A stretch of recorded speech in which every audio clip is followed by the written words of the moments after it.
Selamat pagi, perkenalkan nama saya Ramia dan rekan saya Gabriela Elena dari kelompok 10. Kami akan menjelaskan materi tentang Pancasila sebagai paradigma pembangunan. Apa itu Pancasila sebagai paradigma pembangunan? Istilah paradigma pada mulanya dipakai dalam bidang filsafat ilmu pengetahuan. Paradigma adalah pandangan mendasar dari para ilmuwan tentang apa yang menjadi pokok persoalan atau suatu cabang ilmu pengetahuan. Sesuatu dijadikan paradigma berarti sesuatu itu dijadikan sebagai kerangka, acuan, tolak ukur, parameter, arah, dan tujuan dari sebuah kegiatan.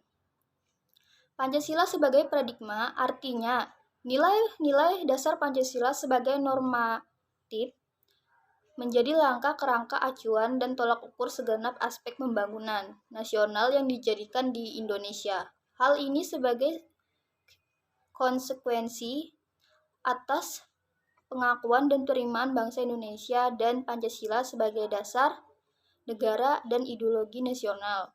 Pembangunan nasional sebagai upaya peningkatan manusia secara totalitas. Ada berbagai Pancasila sebagai paradigma pembangunan, yaitu Pancasila sebagai paradigma pembangunan bidang sosial budaya. Yang pertama adalah Pancasila pada hakikatnya bersifat humanistis karena memang Pancasila bertolak dari hakikat dan kedudukan kodrat manusia itu sendiri. Hal ini sebagaimana tertuang dalam sila kemanusiaan yang adil dan beradab. Oleh karena itu, pembangunan sosial budaya harus mampu meningkatkan harkat dan martabat manusia, yaitu menjadi manusia yang beradab, berbudaya, dan beradab. Pembangunan sosial budaya Pembangunan sosial budaya tidak menciptakan kesenjangan, kecemburuan, diskriminasi, dan ketidakadilan sosial.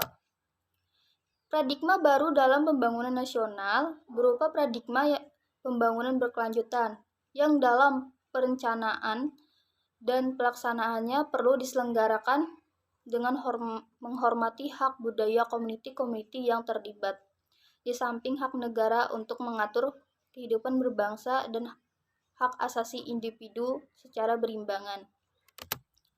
Selanjutnya akan dijelaskan oleh rekan saya Gabriela Elena.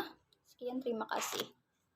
Baik, di sini dengan saya Gabriela Elena akan melanjutkan presentasi dari teman saya tadi yang bernama Ramia.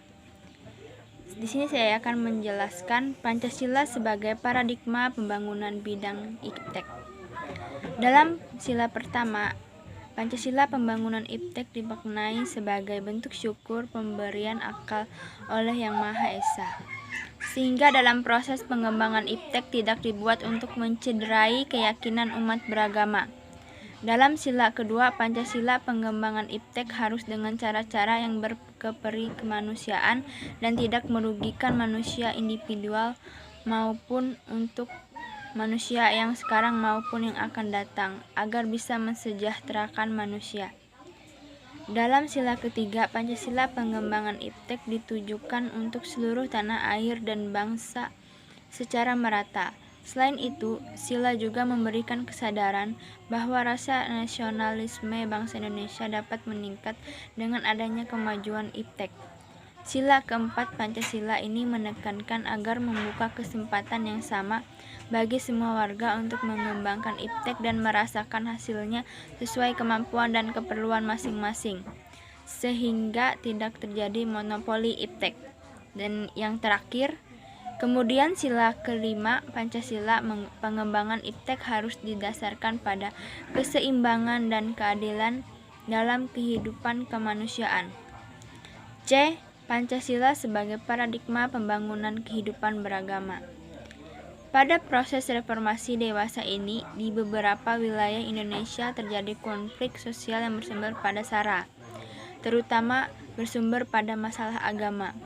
Oleh karena itu, tugas berat bagi bangsa Indonesia untuk mengembalikan suasana kehidupan beragama yang penuh kedamaian, saling menghargai, saling menghormati, dan saling mencintai sebagai umat manusia yang beradab.